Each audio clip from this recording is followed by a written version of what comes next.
और सच की लड़ाई। यजीद और हुसैन की लड़ाई नहीं है, इस्लाम और गुमराही की लड़ाई है। हुसैन गरना शहीद होता तो आज घर घर यजीद होता। तो है कि नहीं? वाह वाह। हुसैन कौन है? हुसैन कौन है? अच्छा, आप ये पसंद करोगे आपका इमाम किसी शराबी के पास बैठे? ना ना ना ना। आप पसंद करोगे आपका इमाम किसी जुआरी के पास बैठे? ना ना। यार जब आपका इमाम, आप पसंद करोगे उसके हाथ में बैत होना जो शराबी के घर खाना खाता है? आप उसके हाथ में बैत दे सकते हो? अरे ऐसा पीर पसंद करोगे जो किसी बेनमाजी के साथ रहता हो? नहीं ना। अरे तो हुसैन तो पीरों का भी पीर है और इमामों का भी इमाम है। यजीद के हाथ में कैसे हाथ दे देते? नहीं दिया हाथ, छोड़ दिया मदीना। छोड़ दिया, बोलो छोड़ दिया। जब ज्यादा दबाव बढ़ा तो आपने फरमाया मैं मदीना छोड़ रहा हूं, इस वजह से मैं नहीं चाहता मेरे नाना के मदीने में लड़ाई हो। तवज्जो करो जरा मेरी तरफ देखो, ये मदीने सेल्फी वाले लोग जो जाते हैं ये कोई जाते वाते नहीं है, ये तो सेल्फी निकालने जाते हैं।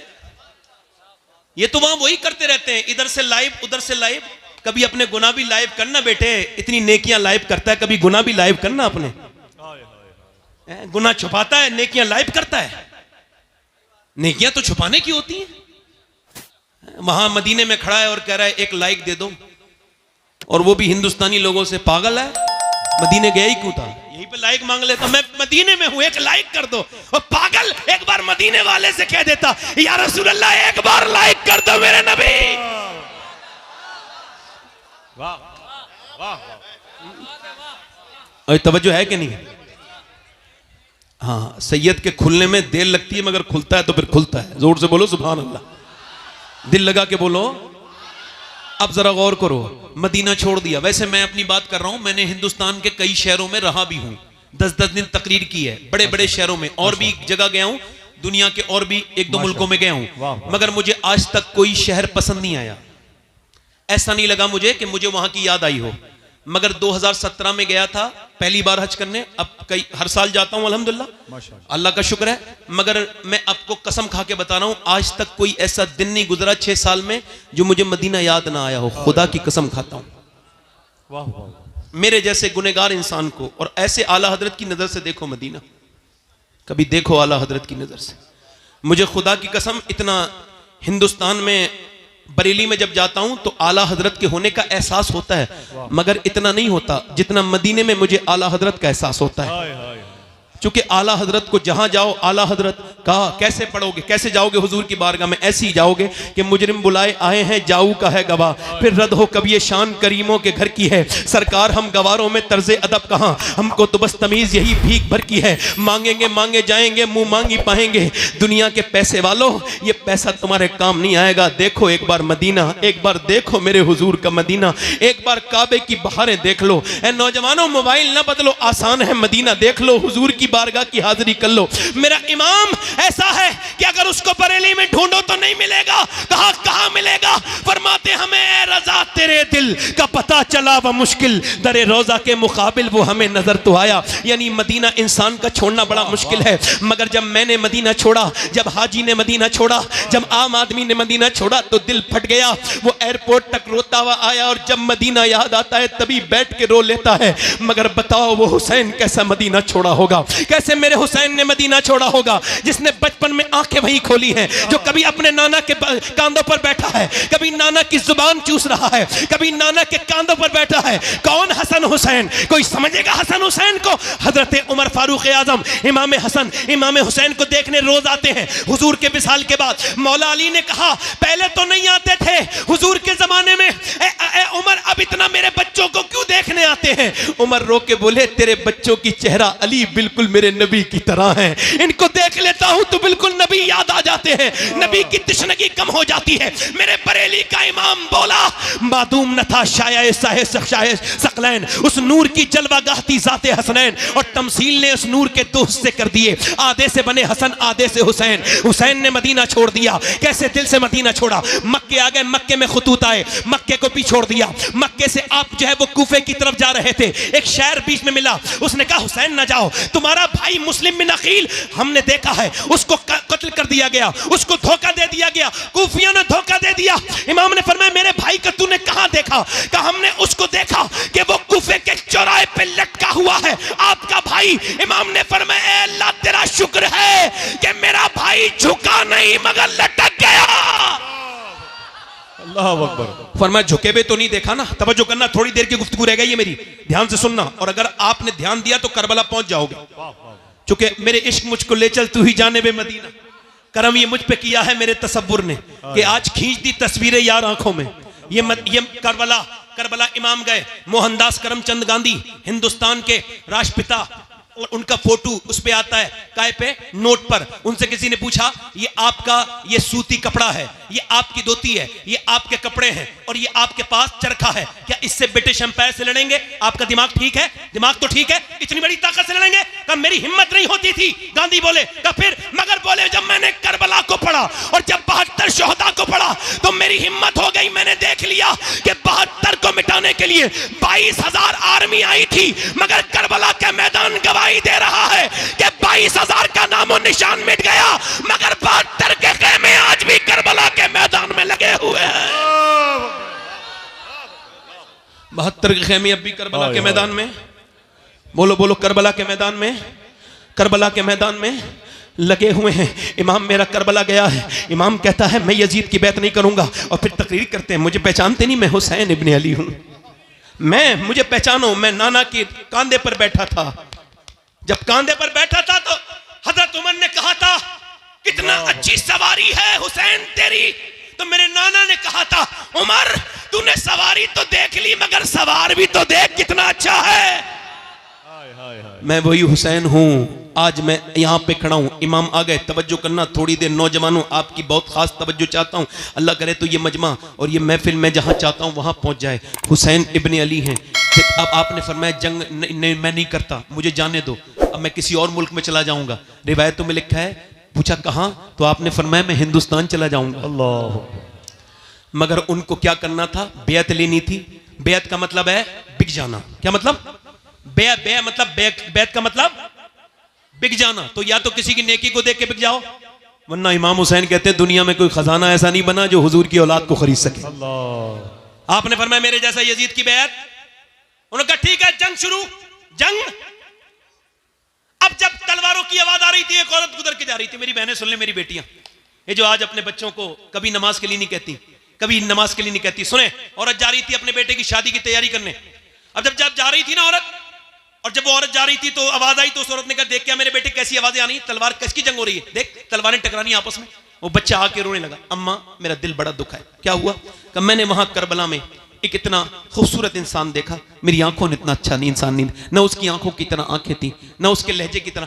कहा अच्छा, मैंने पूछा कौन है? कहा ये हुसैन इब्ने अली है, इन पर बड़ा जुल्म हो रहा है। तो कहता है मेरी माँ, मेरा दिल फट गया। माँ रो के बोली मेरे लाल, फातिमा का घर लुट रहा हो और मैं अपने बेटे का घर बसाऊं, मेरा दिल गवारा नहीं करता। मैंने आज तक तुझसे कभी तुझसे मैंने अपने दूध का बदला नहीं मांगा, आज मांगती हूं, ऐसा कर तू मेरे बेटे हुसैन पे कुर्बान हो जा।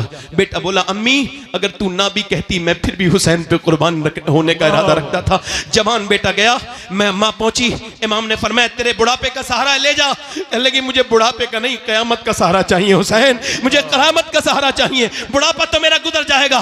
इमाम ने फरमाया ठीक है। अब जब उसका बेटा चला तो इमाम की तरफ उसकी माँ आंखों से आंसू ला के बोली हुसैन मेरे बेटे को जब नवाजो तो उसकी माँ को भी नवाजना कयामत के दिन। मेरे इमाम ने फरमाया ठीक है। जब बेटा गया जवान तो बूढ़ी ने ऐसे करके अपनी झोली फैलाई, ऐ अल्लाह मेरे बेटे की शहादत कबूल कर ले, मेरे लाल की ऐ अल्लाह कबूल कर ले। उधर जब इसकी दुआ पूरी नहीं हुई है, ये गर्दन कटी उसकी और आकर के गिर गई झोली में। माँ ने उसके बाल पकड़े और उठा करके सर को फेंका यजीदियों में और कहा जो चीज हम अल्लाह की राह में दे देते हैं वापस नहीं लेते,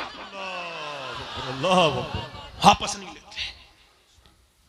अब इमाम के हजरत अली, मैं मुख्तसर कर रहा हूं, शॉर्ट में करबला बयान कर रहा हूं, आखिर में हजरत कासिम गए। कासिम कौन है? इमाम हसन के बेटे। जब वो गए तो एक हाथ में तलवार है और कुर्ता है, सिर्फ कोई जंगी सामान नहीं है, कोई खुद नहीं पहने हुआ है, कोई प्रोटेक्शन का सामान नहीं है, ऐसे ही जा रहे हैं। मगर शेर का पोता था, जाके बोले है कोई जो मेरा मुकाबला करे? अरे 22,000 से जो भूखा प्यासा मुकाबला तलब करे अली का ही तो पोता हो सकता है। अर्जक नाम के पहलवान ने कहा, शिमर ने कहा अर्जक जा, अर्जक जरा जा, अर्जक जा लड़। अर्जक बोला तेरा दिमाग ठीक है शिमर, मैं 500 लोगों से लड़ता हूं, इससे अकेले लड़ लड़ूंगा? दुनिया मेरी क्या कहेगी, तू तो करेंगे लोग, बच्चे से लड़ाऊं, मेरा बेटा जाके इसकी गर्दन काट लाएगा। उसने कहा ठीक है ट्राई कर ले। उसका बेटा आया ना जवान, आने में टाइम लगा, मरने में टाइम नहीं लगा। वाह वाह वाह। फिर दूसरा भेजा, मर गया, तीसरा भेजा, मर गया, चौथा भेजा, कट गया, 5वीं बार खुद आया, बोले मुझे ना, मेरा नाम तूने सुना है कि नहीं सुना है? कासिम, मैं हूं अर्जक, 500 लोगों से लड़ता हूं। हजरत कासिम बोले मैंने तेरा नाम नहीं सुना, मगर तूने मेरे दादा अली का नाम जरूर सुना होगा। और मैं आ जा, और वो जब आया आपने फरमाया तेरा दिमाग खराब, तेरे होश खराब हो गए, तेरा बच्चे का मर गया, तू तेरे घोड़े की जीन तक खुली हुई है। उसने नीचे गर्दन की ना ऐसी तलवार मारी, गर्दन ओ दूर जाके गिरी। आवाज आई अली का वो घर है जिस घर का हर एक बच्चा जहां पैदा हुआ शेरे खुदा मालूम होता है। अल्लाह। इमाम कासिम, अच्छा अब 22,000 लोग जब तीर चलाएंगे एक आदमी पर तो क्या होगा? शहीद हो गए। अब जब शहीद हुए ना तो और लाशों को इमाम उठा के लाए थे, तवज्जो करना मेरे इमाम पर, जब उठा के लाए थे और लाशों को तो गोद में उठा के लाए थे, मगर इनके लिए आपने नीचे को कपड़ा रखा और फिर टुकड़े उठा उठा के सर पांव अपने भतीजे के गठरी बांधी और फिर लेकर के आए। और फिर इमाम ने ना अपने छोटे बेटे की, बड़े बेटे के पास गए, वो भी शहीद जब होने गए, हजरत अली अकबर, तो देखा आंखों में आंसू थे। इमाम ने फरमाया मेरे अली अकबर, किसी शहीद की आंखों में आंसू नहीं देखे, मेरे बेटे तेरी आंखों में आंसू क्यों हैं? तो बेटा रो के बोला अब्बा मेरे बाद आप अकेले रह जाओगे। 18 साल का। इमाम ने कहा नहीं नहीं, तेरी दादी तुझे जन्नत में देखना चाहती है, इंतजार कर रही है, तेरे नाना जा तेरा इंतजार कर रहे हैं। इमाम अपने बेटे को उठाया, जो जवान बेटे की मैयत पे न रोया वो हुसैन। इमाम फिर वापस आए, 6 महीने के बच्चे की कब्र बनाई है बस अली असगर की, और करबला में कोई कब्र नहीं बनाई आपने अपने हाथ से, एक ही कब्र बनाई। क्यों? क्योंकि बाद में घोड़े दौड़े थे, और अगर 6 महीने के बच्चे पे घोड़े दौड़ जाते ना तो अल्लाह उस कौम को बर्बाद कर देता, उलमा कहते हैं बर्बाद कर देता। इमाम ने अब मेरी आखिरी तकरीर का हिस्सा है, बड़े ध्यान से आपसे बड़ी अल्लाह रसूल का वास्ता देके कहता हूं, बड़े ध्यान से सुनिएगा। मेरे इमाम ने अपने नाना का जुब्बा पहन के और अमामा बांधा नाना का, और हाथ में जब साफा, हाथ में तलवार ली तो पीछे से 21-22 साल के बच्चे ने हाथ रख दिया, पीछे मुड़ के देखा हजरत ज़ैनुल आबिदीन थे। अब्बा मुझे छोड़ के जाओगे? तारीख क्या कहेगी कि जवान बेटा रहा और बाप को छोड़ के चला गया, बाप को जाने दिया। इमाम ने कहा नहीं नहीं मेरे बेटे, मेरा इम्तिहान खत्म हो रहा है, तेरा शुरू हो रहा है, तुझे तो मेरे अमानतें देता हूं, तू मेरा खलीफा है, मेरी अमानतों का अमीन, मेरी विरासतों का तू अमीन है, मैं तुझको देता हूं मेरे ज़ैनुल आबिदीन, मेरी नस्ल तुझसे चलेगी, जा मेरे बेटे तेरा सब्र यहीं से शुरू होता है। इमाम ज़ैनुल आबिदीन को समझाया, फिर अपनी औरतों के पास गए और फरमाया ओ ज़ैनब, ओ उम्मे रबाब, ओ फातिमा, ओ शहरबानो, मैं जा रहा हूं, बस तुम सब्र करना, चीखना मत, चिल्लाना मत, रोना मत। अल्लाहु अकबर। सैयदा ज़ैनब ने कहा किसके सहारे छोड़ के जा रहे हैं? कहने लगे जिसके सहारे इब्राहिम ने हाजरा को छोड़ा था, उसी के सहारे छोड़ के जा रहा हूं, बस उसी के छाड़े छोड़ के जा रहा हूं। इमाम चल दिए बरेली से, हुजूर आला हजरत के भाई अल्लामा हसन कहते हैं अल्लाहु अकबर, हूरे करती हैं उरूसाने शहादत का सिंगार, खूबरू दूल्हा बना है हर जवान अहले बैत, और फातिमा के लाडले का आखिरी दीदार है, हश्र का हंगामा बरपा है मियाने अहले बैत। इमाम को आखिरी बार उनके घर की औरत देख रही हैं, अपना सौदा बेचकर बाजार सूना कर गए, कौन सी बस्ती बसाई ताजराने अहले बैत। इमाम जब करबला में गए, तलवार आपने चलाई, आपकी तलवार से तो कोई मुकाबला नहीं कर सकता था, तीर मारे, पहला तीर जब सीने पे लगा, ओ नौजवानों इस तीर को तुम भी दिल पे लेके सुनो। इमाम ने घोड़ा वापस किया, खेमे में जाके बोले बहन रोई थी क्या ज़ैनब? कहा हाँ मेरे भाई, तुम मेरे भाई हो, मेरे माँ जाए हो, मेरे साथी हो, मेरे भाई, मैं बचपन से तुम्हारे साथ खेली, मगर अब जब तीर लगाए तो ज़ैनब को अफसोस तकलीफ हो गई, मैं बहन हूं। आखिर इमाम ने फरमाया ना मेरी बहन रो मत, जब मुअर्रिख तारीख लिखेगा तो खाली हुसैन इब्ने अली की तारीख नहीं लिखी जाएगी, बल्कि ज़ैनब बिनते अली की भी तारीख लिखी जाएगी। दुनिया कहेगी कि ज़ैनब भी कोई थी। ऐ मेरी बहन, दुनिया में बहनें बहुत आई हैं, मगर तेरी तरह बहन कोई नहीं आएगी। तूने अपना घर दिया, अपने बच्चे दिए, तूने जितनी कुर्बानियां मेरे लिए दी, मेरी बहन आज हुसैन तुझे सलाम करता है, मगर बस थोड़ा सब्र कर ले। अभी सिर्फ एक मेरे तीर लगाए, और सुनना हदीस का बयान कर रहे हैं इमाम, अभी मेरे तीर लगाए, अभी तो मेरी लाश पर घोड़े दौड़ेंगे। देख मेरी बहन, औरत की आवाज औरत है, बाहर मत निकलना, बाहर मत निकलना। काश कि हमने शादियों में अपनी बहनों को दुपट्टा दे के कहा होता, बहन सर पे दुपट्टा ओढ़ ले। इमाम ने तो सीने में तीर खा के इतनी लाशें उठा के भी बहन से कहा था, बहन आवाज बाहर नहीं जानी चाहिए, मेरी लाश पर जब घोड़े दौड़े तब बाहर को निकल के मत आना, ये तुम्हें जेब नहीं देता कि तुम बेपर्दा हो जाओ। हाय हाय, इतनी तेजी के साथ लड़कियां गैर मुस्लिमों के घरों में जा रही हैं, क्या हमको शर्म नहीं आती इस बात पर? क्यों? चूंकि हमारे दिलों से इस्लाम निकल गया, कुरान निकल गया, नबी का फरमान निकल गया। हम अपनी बहनों से नहीं कहते हम तो खुद बदकार हैं, बिगड़े हुए हैं, हमें अपनी बहनों से क्या मतलब। ओ मेरे भाइयों, ओ मेरी बहनों, मेरा इमाम कह रहा है मेरी बहन अभी मेरी लाश पर घोड़े दौड़ेंगे। मेरा इमाम गया है फिर मैदान में, मगर तलवार वाली जंग उन्होंने खत्म कर दी। 10,000 तीर जब एक साथ एक आदमी की तरफ आए तो बताओ कहां कहां तीर लगे होंगे? कोई ऐसी जगह नहीं थी, सीने में तीर लगा, इमाम के निकाल दिया। निकाल ही रहे थे कि आकर के माथे पे लगा है, और जब माथे पे लगा उसको निकाल रहे हैं तो फिर नेज़े लगे, और इतने जख्म के कोई जिस्म का हिस्सा ऐसा नहीं है जो इमाम हुसैन के जिस्म पे जहां जख्म नहीं आया है, पूरे जिस्म पे तीर ही तीर लगे हुए। इमाम अब शहादत के करीब हैं, आपकी हाथ की जो पकड़ है वो कमजोर होती चली जा रही है, और आप घोड़े से नीचे तशरीफ ला रहे हैं। और जब नीचे तशरीफ लाए हैं तो मुअर्रिख ने लिखा है कि इमाम लबों को हिला के कुछ कह रहे थे। किसको याद कर रहे थे? अपनी सकीना बेटी को, वो जो 6 साल की रही है? नहीं नहीं नहीं। अपनी बहन ज़ैनब को? नहीं नहीं नहीं। अपने बेटे अली अकबर को? नहीं नहीं। अपने ज़ैनुल आबिदीन को? नहीं नहीं। अपने नाना को? नहीं नहीं। अपनी अम्मी फातिमा को? नहीं नहीं। का फिर किसको याद करते थे? का हुसैन जब घोड़े से नीचे आते थे जख्मों से चूर चूर, तो इमाम कहते थे घोड़े से गिरते गिरते, अल्लाह मेरे नाना की गुनहगार उम्मत को बख्श दे, अल्लाह मेरे नाना की गुनहगार उम्मत को बख्श दे। इतने जख्मों के बाद हुसैन ने क्या कहा है? अल्लाह मेरे नाना की उम्मत को बख्श दे। आज ये उम्मत कहाँ खड़ी है? ये उम्मत बर्बादी की तरफ जा रही है। ये नौजवान लड़के, इनकी तन्हाइयां बर्बाद है। ये नौजवान क्या कहेंगे? मेरा इमाम फिर नीचे आया है, और आने के बाद नमाज पढ़ चुके थे, सजदा करने गया है, शमशीर बकफ कातिल हो खड़ा, और कोई रहे सजदे में पड़ा। कहती है ज़मीन करबला इस शान का सजदा खेल नहीं। मेरे इमाम ने सजदे में सर रख दिया है, सजदे में सर रखता है मेरा इमाम, और जब कहता है अल्लाह की हम्द बयान करता है तो फरिश्तों से अल्लाह कहता है तुम कहते थे कि तुम काफी हो सजदों के लिए, बताओ क्या तुम ऐसा सजदा कर सकते हो जैसा हुसैन ने किया है? जो मैं जानता हूं वो तुम नहीं जानते फरिश्तों। एक बाप जब अपने बेटे को दफनाता है तो उसका दिल को क्या गुजरती है, तुम फरिश्ते हो, तुमको क्या पता कि एक बेटे को दफन करने के बाद सजदा करना कैसा सजदा है। अपनी बेटियों बहनों की प्यास के बाद सजदा करना कैसा सजदा है। ऐसा दुनिया में सजदा नहीं हुआ कि सर सजदे में है, ऊपर से खंजर चल रहा है। और ये कौन सी गर्दन है? ये वही गर्दन है जिसे मेरे नबी चूमा करते थे, ये वही गर्दन है। आज ऊपर से खंजर चल रहा है। अल्लाहु अकबर। उस आखिरी नमाज का आलम न पूछिए। इस्लाम जिंदा कर गया सजदा हुसैन का। सजदे तो सबने किए मगर हुसैन तेरा अलग अंदाज है, तूने वो सजदा किया जिस पे खुदा को नाज है। इमाम की गर्दन काट दी गई है, अब घोड़े दौड़ रहे हैं इमाम के ऊपर। मगर मैं उन औरतों को भी आओ सलाम कर दूं, अहले बैत की उन औरतों को सलाम कर दूं जिनकी तरबियत सैयदा फातिमा ने की है। आओ सलाम करें उनको कि इधर घोड़े दौड़ रहे हैं लाशों पर, उधर सूरज डूब रहा है, पानी तो है नहीं उन औरतों के पास। उनके पास क्या है? करबला की ज़ैनब के पास सिर्फ मिट्टी है। मिट्टी से तयम्मुम करके ज़ैनब सजदे में चली गई, मिट्टी से तयम्मुम करके सकीना सजदे में है। मैं कहता हूं ऐसी भी कोई औरत नमाज पढ़ सकती है। उधर बेटों की हड्डियों पे जब घोड़े दौड़ते हैं तो चटाक चटाक की आवाजें आती हैं, उधर सजदे में औरतें नमाजें पढ़ रही हैं। ये कौन है? ये नबी के घर की औरतें हैं, ये नबी के घर की औरतें हैं जिन्होंने नमाज नहीं छोड़ी। ऐ लोगों, मौत करीब करीब है।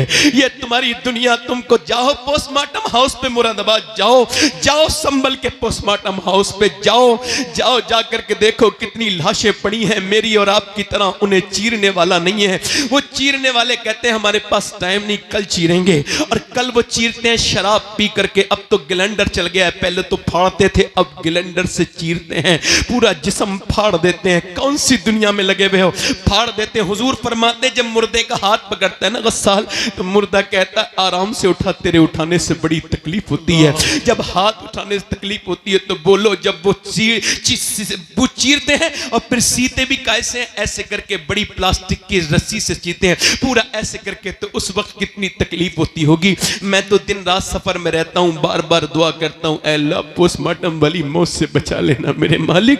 पोस्टमार्टम वाली मौत से, कैसी कब्रें तुम्हारे बाप दादे की कब्रें तुमसे कह रही हैं, उनका मरना तुम्हारे लिए काफी नहीं था। कब तक नौजवानों मोबाइलों पे अपनी जिंदगी बर्बाद करते रहोगे? कब तक तुम गेम खेलने के लिए पैदा हुए थे? नहीं, तुम गेम खेलने के लिए नहीं, तुम तो मेरे नबी की आंखों की ठंडक हो, तुम तो मेरे हुजूर का प्यार हो। खुदा की कसम, तुम मेरे सरकार का प्यार हो, मेरे नबी का प्यार हो। तुमको पता नहीं नादानो कि तुम अपने घर में सोते रहते हो, मगर मेरे नबी आज भी अपने मजार में तुम्हारे लिए दुआ कर रहे हैं, आज भी दुआ कर रहे हैं। क्या बताओ किससे दिल लगा लिया? आओ आकर के कहें रब हमको माफ कर दे, हम बड़े गुनहगार हैं, हमको माफ कर दे मौला, हम बड़े खतेकार हैं। आओ इस महफिल में आज कहें। एक आखिरी बात बयान करता हूं और बात को इन सारे बुजुर्गों उलमा के सामने खत्म करता हूं, बात को इनकी बरकतों से बात खत्म करता हूं। बात यह है, किफल नाम का लड़का था, हुजूर फरमाते हर रात नई लड़की बुलाता था, यानी एक नाइट एक लड़की, यानी वो नई लड़की बुलाता था, ढूंढवा के, इतने पैसे थे उसके पास, एक रात में एक लड़की की इज्जत खराब करता था। हुजूर फरमाते एक लड़की आई ना तो वो रोने लगी, इसने कहा पैसे नहीं दिए जो मेरी रात खराब कर रही है, मूड खराब कर रही, कहा पैसे तो मिले, कहा रोती क्यों है, कहा मैं इस वजह से रो रही हूं, मेरा बाप ना मरा होता मैं कभी ना आती। का क्यों? का मेरा बाप मर गया, मेरे बहन भाई भूखे हैं और मैं अल्लाह से डर रही हूं, मेरे मालिक मुझे माफ कर देना, मेरे बहन भाई भूखे ना होते तो कभी ना आती। का तू अल्लाह से डर रही है? कहा मैं अपने अल्लाह से डर रही हूं, मेरा रब मुझे देख रहा है, जब मैं सजदे करती हूं तब भी देखता है, मैं तेरे घर पे इज्जत खराब कराने आई हूं तब भी अल्लाह देख रहा है। वो रो के बोली अल्लाह मुझे माफ कर देना, मैं भूख की वजह से ऐसा कर रही हूं। हुजूर फरमाते उस रोने वाली के दिल वजह से उसका दिल धुल गया। आंसू किसी के होते हैं और दिल किसी का धुल जाता है। वो रो के बोली मालिक, जब वो रोई ना तो अल्लाह ने किफल का दिल धो दिया। वो बोला मालिक जा, मैंने तुझे अपनी बहन बनाया, ले पैसे ले। उसने सारे पैसे दे दिए, नहीं 10 लाख रुपए उसको दे दिया, वो तो चली गई। ये सजदे में गिर के बोला मालिक एक बार आई थी, हाथ भी नहीं लगाया, इतना रोई थी, मैं तो पूरी जिंदगी का पापी हूं, कितनी रातें खराब कर दी मैंने मेरे रब। मैं जानता हूं कि मैं बेकार हूं, मगर तुझे तो पता है ना कि मैं गलत रास्ते पर हूं। ठीक है कोई बात नहीं, मैं नादान हूं, मगर तू करीम है, मुझे माफ कर दे। अगर मेरे जैसा गुनहगार कोई नहीं तो तेरे जैसा करीम कोई नहीं। ऐ मेरे रब, मेरी सांसें मौत की तरफ मुझे लेके जा रही हैं। ऐ बेपनाह ताकतों वाले, अगर मेरे जैसा गुनहगार कोई नहीं तो तेरे जैसा करीम भी कोई नहीं। ऐ रब, मैं गुनहगार पड़ा हूं, ऐसा रोया। हुजूर फरमाते अटैक हो गया, दिल का दौरा पड़ गया। कोई बंदा तेरे दर पे जो आंसू रोल देता है, मेरे मौला तेरे तौबा तू उस पर खोल देता है। मर गया, सुबह को कोई जनाजा उठाने वाला नहीं आया। इसका जनाजा उठाएंगे, बदकार का, खराब इंसान का, पापी का, कोई नहीं आया। अल्लाह ने फरिश्तों को भेजा। दोपहर के वक्त में इसके दरवाजे पे बड़े बड़े जली लफ्जों में लिख के गए फरिश्ते, इन्नल्लाह कद गफर लिल किफले, ये जो किफल है ना इसे अल्लाह ने बख्श दिया है, इसको बख्श दिया है। पूछा ऐ अल्लाह क्यों बख्श दिया? का वो रो दिया था। अल्लाह फरमाता है मेरे महबूब मेरे बंदों से कह दे कि जब ये रोता है ना तन्हाई में और इसका जब एक आंसू ढलक के गाल तक आता है, मैं सारे गुनाह उसी वक्त माफ कर देता हूं, सारे गुनाह माफ कर देता हूं। आओ इस महफिल में तौबा कर लें। तब बताओ जरा, अपने हाथ उठा के बताओ, दोनों हाथ उठा के हाथ बताओ, उठाओ, कौन कौन इमाम हुसैन के नाम पे गर्दन गिरा देगा? नीचे हाथ कर लें। एक दूसरे की तरफ ना देखना, मुस्कुराना नहीं, जरा थोड़ा सा काम है। मैं किसी को वो नहीं दे सकता तौफीक, मगर फिर भी वो नौजवान चाहता हूं जो हुजूर के नाम पे गर्दन गड़ा देंगे। दोनों हाथ उठा के बताएं, नीचे हाथ कर लें। जो गर्दन गड़ा सकता है कुछ भी कर सकता है, कुछ भी कर सकता है ना। एक दूसरे की तरफ देखना, मुस्कुराना नहीं। कितने लोग ऐसे हैं जो गर्दन भी कटा देंगे और आज से हुजूर के नाम पे पूरी दाढ़ी भी रखा लेंगे। इस महफिल में खड़े हो जाएं, बस वो नौजवान खड़े हो जाएं इस महफिल में, जो आज से नबी के नाम पे दाढ़ी रखाएं, बस वही खड़े हो सोच समझ के, जो आज से अपनी जिंदगियां बदलें। कोई मदरसे का बच्चा खड़ा ना हो, तालिबे इल्म उनके निसाब में होता है, बाकी खड़े रहे।